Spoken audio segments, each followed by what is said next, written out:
I'm Elvira Guzman. I'm an author, speaker, publicist, and talk show host. I've owned a publicity company for 10 years after starting my career working for Steve Harvey as a radio and television producer. I've worked on TV and films with celebrities like Halle Berry, Forrest Whitaker, Terrence J, Amber Rose, Mike Epps. I've done concerts for Ice Cube, The Game, Music Soul Child. I've worked on books for Shirley Strawberry, Troy Byer, and I've done philanthropy projects with Hollywood's heroes like Danny Trejo. Throughout my career, all of the projects I've done have had one common thread. They all help people find their way.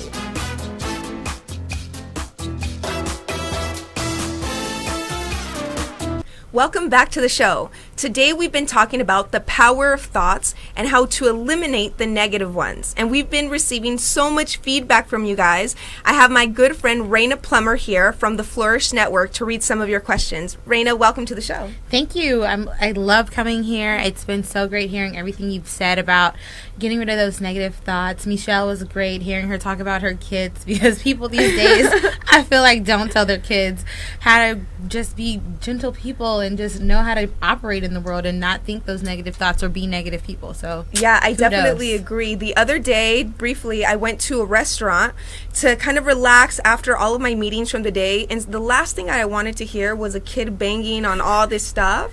And so I asked the waitress to please relocate me, because their mom wasn't doing anything. She was just letting them run amok in there, and I was just like, Lord, let there be a good mom in here that goes and tells them to be quiet. So move out the way. Yeah, so I definitely loved her tips. So the first question I have is from Christy1232, and she's saying, I'm having some negative thoughts, so much so that there's days where I feel like I can't get out of bed. It's really getting me down. What can I do to get out of this slump? Well, first of all, I've definitely been there. There have been days where I feel so bad and down that I can't get out of bed either. And the first thing that I do is I get my phone, which is always at an arm reach away, and I put on my favorite song. So that way I could start to get that energy to get out of bed. And as soon as I get out of bed, I make sure that I put on my hiking clothes and I go straight to the mountains. Because something about being in nature makes you feel how small your problem is, and you start to admire everything that God created. And also I pray when it gets really bad, and that always seems to help me get back to where I'm supposed to be. And also remember, Christy, that no matter what problem you may think you have, it's never big enough to stop you from doing your purpose in life. So just remember that. Never let those thoughts win. That's such great advice. It's sometimes hard to just feel like, how can I get out of bed? How can I get out of this? But prayer always seems to work for me, just taking a second to calm out. So the next one comes from LA Dreams and Things. Fun name. Hey. I was bullied when I was younger, and sometimes I still hear the names that they called me. How can I stop these thoughts or get them out of my mind? It's so hard. Well, first of all, I'm very sorry to hear that you were bullied. My advice to you is to know that hurt people, and they were probably projecting how they felt or how they were being bullied at home onto you. So let it go and forgive. Forgiving them is going to be one of the biggest ways for you to be able to overcome that. And lastly, just know that whatever they said doesn't matter. Always remember, what other people think of you is not your concern. So just let it go. Great. We got one last one. It's from SusieQ212. Guessing she's from New York. Oh. So comparison is the root of all evil, but I feel myself constantly comparing myself to others. What can I do to change this? First, you need to understand that everyone's life is different. Some people may have huge success at the beginning and then it slows down, and others may have slower success at the beginning but then it really speeds up.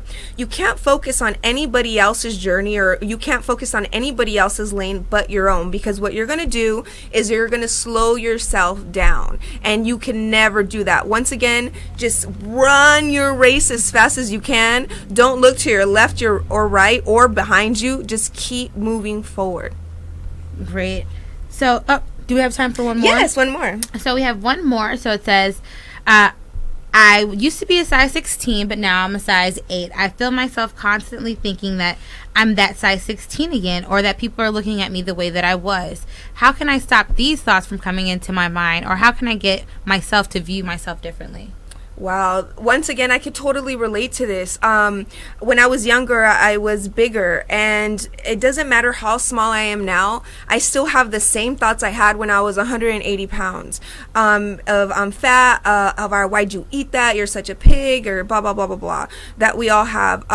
First of all, what I do is I immediately think, my size has nothing to do with how God loves me or my purpose. That just happens to be what I look like. And if you really do want to make a change like you have, then you've obviously already taken a lot of the steps, and now you just have to work on the mental part. So like I mentioned in segment 1, write down all of the negative thoughts that you have that keep coming, and then debunk them. And every time you have an I'm fat thought, think I'm beautiful inside and out. I'm God's creation. God doesn't make any mistakes, and God makes everything perfect. And I hope you feel better.